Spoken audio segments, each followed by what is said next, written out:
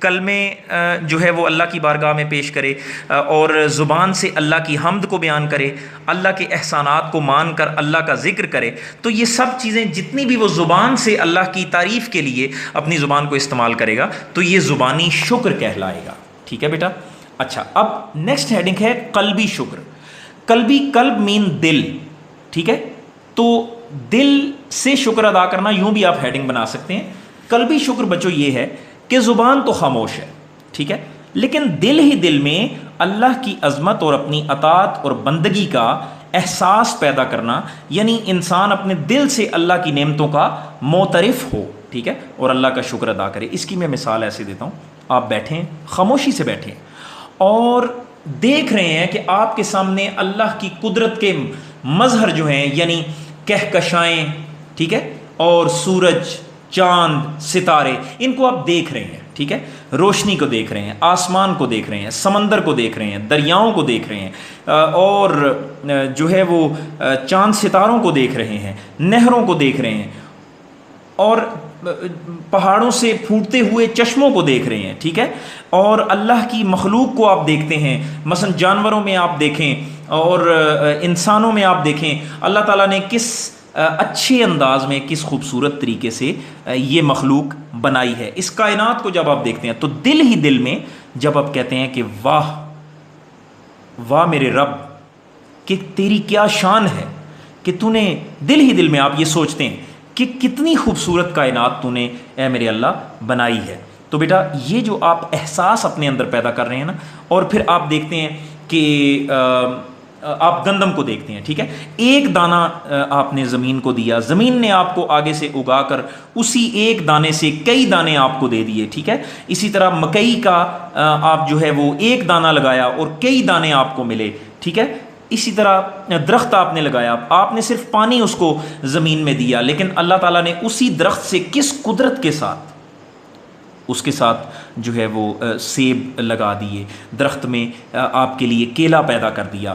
ٹھیک ہے، پھر درختوں میں آپ کے لیے مالٹا پیدا کر دیا. ٹھیک ہے، تو یہ ساری چیزیں ہمیں اللہ کی موجودگی کا احساس دلاتی ہیں. تو جب یہ آپ دل ہی دل میں سوچیں، یا کھانا کھاتے ہوئے آپ یہ سوچیں کہ کتنا لذیذ کھانا اللہ رب العالمین نے ہمارے لیے اس دنیا میں یہ ساری چیزیں بنائی ہیں کہ جو بھی ہم کھانا چاہیں، جیسے کھانا چاہیں، جس طرح بنانا چاہیں ہم بنا سکتے ہیں. تو یہ جب آپ دل میں سوچتے ہیں تو گویا کہ آپ دل سے اللہ کی نعمتوں کا اظہار بھی کر رہے ہیں، اللہ کی نعمتوں کا شکر بھی ادا کر رہے ہیں، اور اللہ کو یاد بھی کر رہے ہیں. اب تیسرا بڑا امپورٹنٹ شکر کا طریقہ ہے، وہ ہے عملی شکر.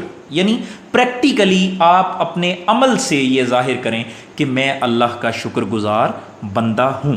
تو بیٹا عملی شکر کیا ہے؟ اب آ جائیں پریکٹیکل لائف کی طرف. دیکھیں، زبان خاموش ہے، دل خاموش ہے. زبان بھی خاموش، دل میں بھی کچھ نہیں، اور عمل کے ذریعے آپ یہ ظاہر کر رہے ہیں. ادھر اذان ہوئی، آپ نے اذان سنی، آپ اٹھے، آپ نے نماز پڑھی، گویا کہ آپ نے اپنے عمل کے ذریعے اٹھ کر یہ ثابت کر دیا اور مصلی پہ کھڑے ہو کے نماز پڑھ کر یہ کہہ دیا کہ یا اللہ میں تیرے حکم کے مطابق یہ زندگی گزار رہا ہوں. دیکھ یا میرے اللہ کہ میں نے تیری نافرمانی نہیں کی ہے، میرے اللہ تو دیکھ رہا ہے کہ میں اس نافرمانی سے بچ گیا ہوں. تو بیٹا یہ ہے عملی شکر. اسی طرح اور بہت سے عمل ہیں. یعنی اللہ تعالیٰ نے آپ کو سچ بولنے کا کہا، جب آپ سچ بولتے ہیں آپ اللہ کا عمل کے ذریعے شکر ادا کرتے ہیں. اچھا، عملی طور پر خیانت سے آپ بچتے ہیں، عملی طور پر آپ جھوٹ سے بچتے ہیں، عملی طور پر آپ بے ادبی سے بچتے ہیں. ٹھیک ہے، تو یہ سب چیزیں آپ کا عمل کہلاتی ہیں. تو انسان جب اچھے عمل کرتا ہے، نیک اعمال کرتا ہے، اور اللہ کی نعمتوں کا انکار نہیں کرتا بلکہ اللہ کی نعمتوں کا اظہار کرتا ہے کہ اللہ نے مجھے سب کچھ دیا ہے. یعنی گویا کہ اگر کچھ بھی نہ ہو انسان کے پاس تو پھر بھی وہ شکر ادا کرتا ہے. وہ کہتا ہے کہ کوئی بات نہیں، میرے پاس اگر کچھ نہیں ہے تو کوئی بات نہیں، مال و دولت نہیں ہے نا، لیکن اللہ نے مجھے یہ خوبصورت ہاتھ عطا فرمائے ہیں، اللہ تعالیٰ نے مجھے یہ خوبصورت پاؤں عطا فرمائے ہیں، جن کے ذریعے میں عمل کر کے، میں پاؤں سے چل کر مسجد میں جاتا ہوں اور اپنے اللہ کا شکر ادا کرتا ہوں، عملی شکر ادا کرتا ہوں، میں ان ہاتھوں سے پیاسوں کو پانی پلاتا ہوں، میں ان ہاتھوں سے بھوکوں کو کھانا کھلاتا ہوں۔ یہ سب کیا ہے؟ یہ گویا کہ آپ اپنے، دیکھیں ایک شکر ہوتا ہے زبان سے، زبان والا تو شکر ہم نے ڈسکس کر لیا، دل سے بھی، لیکن یہ عمل کے ذریعے، یعنی اپنے آپ پریکٹیکلی جو ہے وہ اپنے ایکشن کے ذریعے، اپنے کام کے ذریعے اللہ کو راضی کرتے ہیں، اور آپ کا عمل یہ بتاتا ہے کہ آپ اللہ کا شکر ادا کر رہے ہیں۔ اور یاد رکھیے گا، اللہ شکر ادا کرنے والوں کو محروم نہیں کرتا کبھی بھی۔ آئیے آگے بڑھتے ہیں۔ شیخ سعدی رحمۃ اللہ تعالیٰ علیہ کا فرمان، بہت پیارا فرمان ہے بیٹا۔ شیخ سعدی وہ ہیں کہ جن کی کتاب کو بہت زیادہ میں یہاں پر آپ کو بتاتا چلوں کہ شیخ سعدی کی 2 بکس ہیں، گلستان سعدی اینڈ بوستان سعدی، ٹھیک ہے، گلستان سعدی اور بوستان سعدی، یہ دونوں کتابیں اتنی مشہور ہوئی ہیں کہ آج برٹش جو اسکول ہیں برطانیہ میں، انگلینڈ میں، امریکہ میں، آپ کی یہ 2 بکس جو ہیں یہ وہاں بھی پڑھائی جاتی ہیں، رائٹ۔ اور میں آپ کو ضرور یہ کہوں گا کہ جہاں سے بھی آپ کو یہ دونوں بکس ملیں آپ یہ ضرور لیں۔ اسی بک میں سے ایک قول ہم آپ کے سامنے پیش کر رہے ہیں۔ شیخ سعدی کا فرمان ہے کہ شکر ادا کرنا، اور بیٹا ہاں ایک اور بات، شیخ سعدی کے بارے میں آپ کو یہاں ایک اور بات بتا دوں۔ بیٹا آپ نے سنا ہوگا درود شریف کے حوالے سے کہ ایک ہم درود شریف پڑھتے ہیں نا کہ بلغ العلا بکمالہ کشف الدجی بجمالہ حسنت جمیع حصالہ، تو یہ بیٹا آپ کو پتہ ہے یہ کلام کس نے لکھا ہے؟ یہ کلام بھی شیخ سعدی رحمۃ اللہ تعالیٰ علیہ نے لکھا ہے، ٹھیک ہے۔ تو اس کا آخری جملہ جو ہے وہ شیخ سعدی رحمۃ اللہ علیہ کو نبی کریم صلی اللہ علیہ وآلہ وسلم کی جب زیارت ہوئی نا، تو آپ کو نبی کریم صلی اللہ علیہ وآلہ وسلم نے فرمایا کہ سعدی ذرا بتائیے نا کہ آپ نے ہمارے بارے میں کیا لکھا ہے۔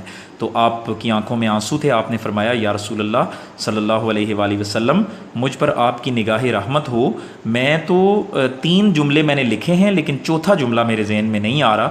تو آپ صلی اللہ علیہ وآلہ وسلم نے جب آپ نے سنایا نا کہ بلغ العلا بکمالہ کشف الدجی بجمالہ حسنت جمیع خصالہ، تو آگے سے نبی کریم صلی اللہ علیہ وآلہ وسلم نے چوتھا جملہ جو ہے وہ آپ نے عطا فرمایا۔ آپ نے فرمایا سعدی آپ چوتھا جملہ ہماری طرف سے لکھیں، صلو علیہ وآلہ۔ تو دیکھیں کتنا زبردست یہ ماشاءاللہ یہ کلام ہے، اور آپ جب بھی پڑھیں گے آپ بہت مزہ آئے گا آپ کو، جب بھی یہ پڑھتے ہیں نا آپ بلغ العلا بکمالہ کشف الدجی بجمالہ حسنت جمیع حصالہ صلو علیہ وآلہ، تو یہ جو اس میں چوتھا جملہ ہے یہ نبی کریم صلی اللہ علیہ وآلہ وسلم نے آپ کو عنایت فرمایا۔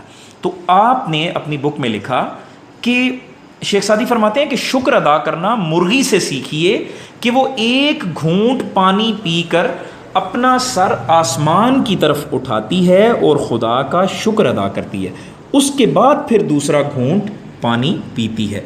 تو اگر شکر ادا کرنا سیکھنا ہو تو مرغی سے سیکھیے، کیونکہ وہ ایک گھونٹ پانی کا پی کر اپنا سر آسمان کی طرف اٹھاتی ہے، شکر ادا کرتی ہے اور پھر دوسرا گھونٹ پیتی ہے۔ آخر پہ نبی کریم صلی اللہ علیہ وآلہ وسلم کا جو ارشاد ہے شکر کے حوالے سے، آئیے وہ دیکھتے ہیں کہ وہ کیا ہے۔ نبی کریم صلی اللہ علیہ وآلہ وسلم نے ارشاد فرمایا کہ 3 چیزیں بھلائی کا سر چشمہ ہیں۔ بھلائی کسے کہتے ہیں؟ خیر، اچھائی اور کامیابی۔ نمبر 1، پہلی بات کیا ہے کہ شکوہ زبان پر نہ لانا۔ بریکٹ میں نے لکھ دیا ہے کہ اس کا مطلب کیا ہے، اس کا مطلب ہے یعنی شکر ادا کرنا، ٹھیک ہے۔ نمبر 2، مصیبت کو پوشیدہ رکھنا، یعنی ذرا سی مصیبت آ جائے تو ہر بندے کو بتانا کہ مجھے یہ مصیبت آ گئی، ہر بندے کو بتانا میں تو سب سے زیادہ مصیبت زدہ ہوں، میرے اوپر بہت مصیبتیں آئی ہیں، او ہو ہر بندے کو بتا۔ تو یہ جو ہے یہ آپ صلی اللہ علیہ وآلہ وسلم نے فرمایا کہ ایسا نہیں کرنا چاہیے، بلکہ اچھائی کیا ہے، بھلائی کیا ہے، وہ یہ ہے کہ اپنی مصیبت کو پوشیدہ رکھنا، چھپائے رکھنا، فقط اللہ کو بتانا۔ دیکھیں جتنی دیر آپ نے لوگوں کو بتانا ہے آپ اللہ کو بتائیں نا، آپ مصلی پہ بیٹھ جائیں، اللہ کو بتائیں یا اللہ میں پریشان ہوں، یا میرے اللہ میں پریشان ہوں، اور اے میرے اللہ مجھے آسانی عطا فرما، میری مصیبت کو دور فرما۔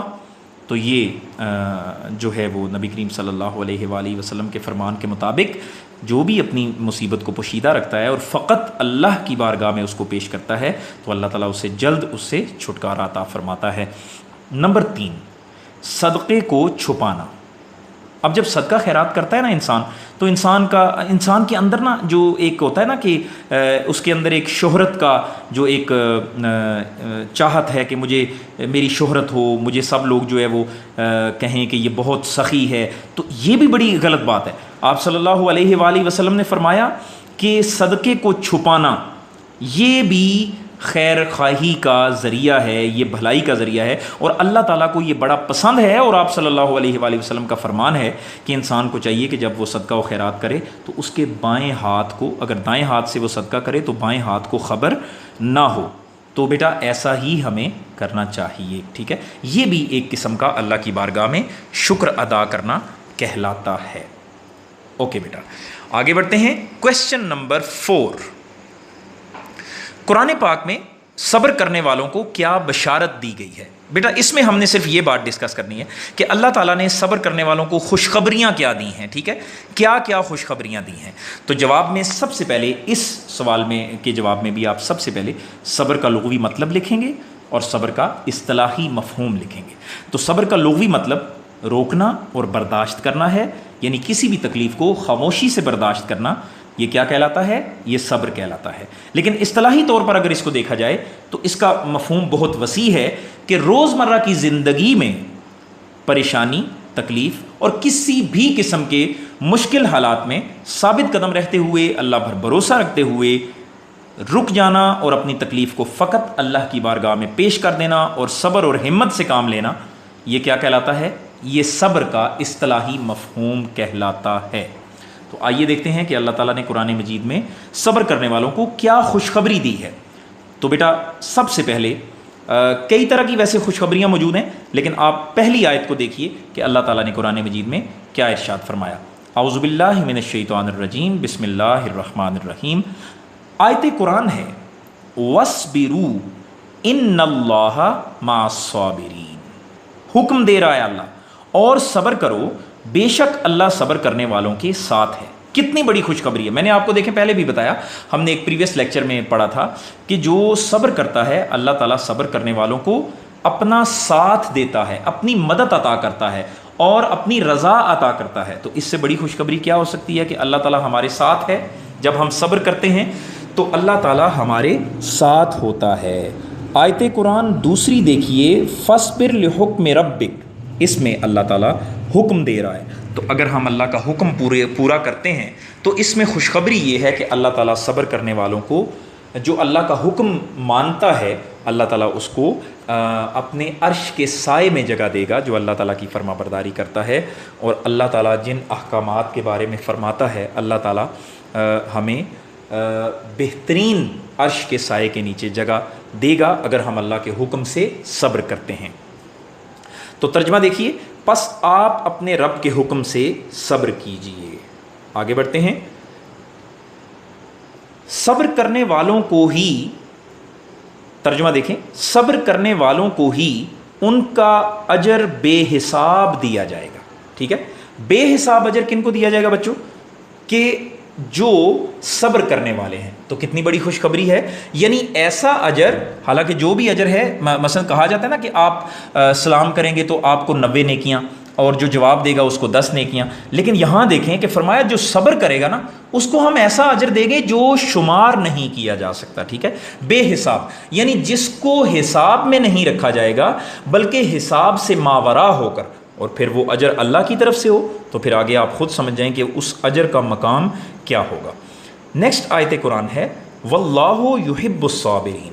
بہت بڑی خوشخبری ہے یہ بھی کہ اللہ صبر کرنے والوں کو پسند کرتا ہے، اور اللہ صبر کرنے والوں کو پسند کرتا ہے۔ تو اس سے ہمیں یہ پتہ چلتا ہے کہ دنیا اور آخرت کی حقیقی کامیابی کی خوشخبری کے حقدار وہی لوگ ہیں جو صبر کرتے ہیں اور شکر کرتے ہیں۔ ٹھیک ہے، آگے بڑھتے ہیں۔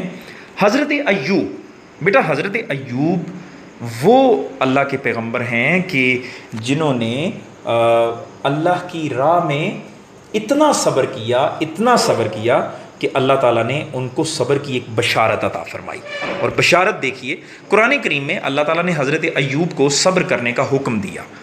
فرمایا فَاصْبِرْ لِحُکْمِ رَبِّکَ، پس آپ اپنے رب کے حکم سے صبر کیجئے. ٹھیک ہے، تو حضرت ایوب علیہ الصلاۃ والسلام نے صبر کا اعلیٰ مظاہرہ کیا، لہٰذا حضرت ایوب کو اللہ تعالیٰ نے ان کے صبر و استقامت کی بنا پر نعم العبد یعنی اچھا بندہ ہونے کی بشارت دی.